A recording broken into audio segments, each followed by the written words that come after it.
Hello, আসসালামু আলাইকুম। সবাই কেমন আছেন? প্রতিদিনের মতো আজ একটা টপিকস নিয়ে আসলাম আপনাদের মাঝে।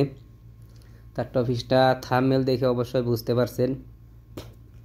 টপিকসটা হলো একটা সহবাসের একটা দোয়া। অনেকে আবার এটা জানে না, অনেকেই জানে। তবে অনেকেই বলতে পারে সহবাসকালীন আবার কিসের দোয়া। দেখেন, সবাই কেউ ভুল বোঝাবুঝি করবেন না। অবশ্যই আমল যারা করে এগুলা তারা জানে, আর যারা আমল না করেন অবশ্যই আমল করবেন। আর যদি সন্দেহ জাগে, যে মনের মধ্যে সন্দেহ জাগে যে এটা আবার কোন ধরনের আমল, সহবাস করার আগে আবার কিসের আমল, তাই অবশ্যই আপনারা একটু হাদিস কোরআন নিয়ে গাড়াগাড়ি করবেন, অবশ্যই পাইয়া যাবেন হাদিসে। এটা এই আমলটা রাসূল পাক সাল্লাল্লাহু আলাইহি সাল্লাম করছে, অবশ্যই ওইখান থেকেই আইছে যে এই সমস্ত জিনিস আমল করার কারণ হলো, দেখেন অনেক ক্ষেত্রে দেখা যায় কি অনেকে সহবাস করে, সহবাসকালীন দেখা যায় শয়তানও কিন্তু আইয়া আপনার সাথে সহবাস করতে পারে। কারণ মানুষের ভিতরে একটা শয়তান পশমের গোড়াদা গোড়াদা ঢুকতে পারে, এই ক্ষমতা আল্লাহ শয়তানকে দিছে।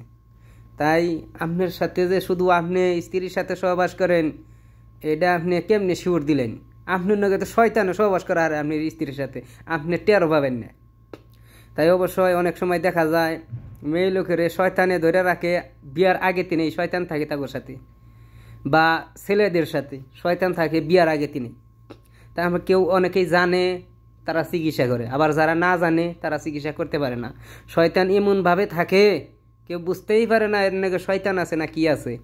তাই অবশ্যই আপনারা আমল করবেন, আমলে আউলিয়া বেআমলে দেউলিয়া। এর একটা হাদিস নিয়ে দিতেছি, অনেকে বিশ্বাস যায় না, এই কারণে আমি আবার হাদিস দিনে ডাইরেক্ট ফটোকপি করে ছবি তুলে দিয়ে দিই স্ক্রিনে উঠাইয়া, যে কাজতে আপনারা সন্দেহ না করেন। তো এই সন্দেহ করে যে কোনো আমল করেন না কেন, তার আমল কবুল হবে না। কারণ আপনি নামাজের মধ্যেও যদি সন্দেহ করেন যে এটা আবার কিসের নামাজ, তাহলে তো আপনি মুসলিমই রইলেন না, তাহলে আপনি নামাজ কেমনে কবুল হবো? তাই অবশ্যই যে কোনো আমল করবেন ইসলামিক দৃষ্টিতে আমল করার আগে বিশ্বাস করতে হবে, তবেই তার আমল তা যেটাই হোক, হইতে পারে জিকির, হইতে পারে নামাজ, হইতে পারে রোজা, আপনি যেটাই করেন না কেন অবশ্যই সেটার উপর বিশ্বাস করতে হবে যে আমি আমার রবের ইবাদত করতেছি। তাই সহবাস করা এটাও একটা ইবাদত, আল্লাহর হুকুম। মানুষ যদি সহবাস না করে তাহলে আদম জাত আস্তে আস্তে শেষ হয়ে যাবো, বেশি দিন লাগবে না। কাজতেই এটাও একটা ইবাদত আল্লাহর তরফ থেকে দেওয়া। তাই যে যেভাবে আমল করেন অবশ্যই পাক পবিত্র থাকবেন আমল করার আগে।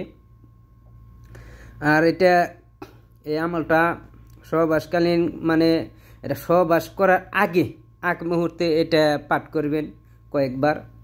এটা হাদিস তিনে হাদিস আইছে এরকম, কিন্তু লেখা নাই যে কয়েকবার করতে হবে, এটা লেখা নাই। কিন্তু এটা আমল করতে পারেন, একবার দুইবার তিনবার আপনি করতে পারেন, সমস্যা নাই।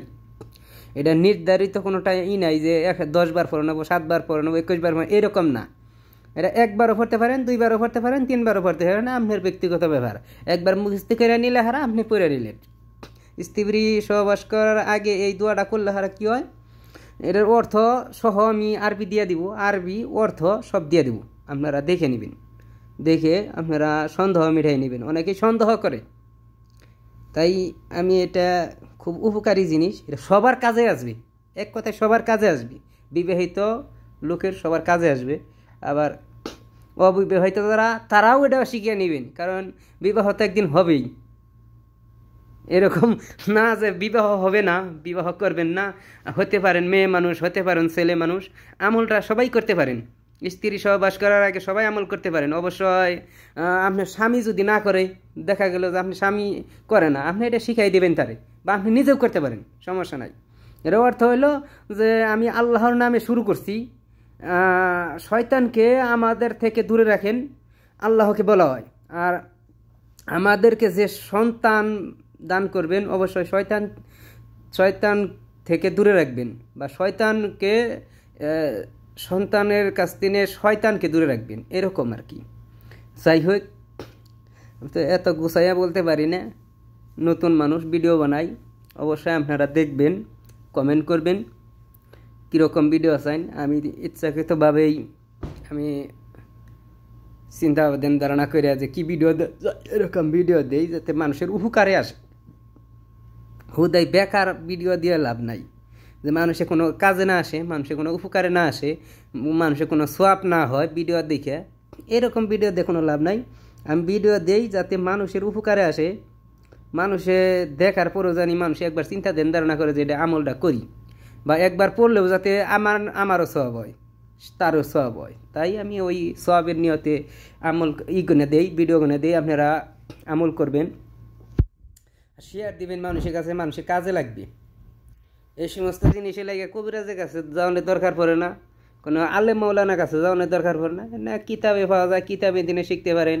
এখন ইউটিউব, ফেসবুকে হাজারো ভিডিও পাওয়া যায়, হাজারো ভিডিও পাওয়া যায়। তাই আমল করার আগে চিন্তা ভাবনা করবেন যে আসলে এইটা কি কবুলযোগ্য আমল নাকি। আপনি অবশ্যই চিন্তা ভাবনা করে আপনার জ্ঞানে যা আসবে সেইটাই আপনি করবেন।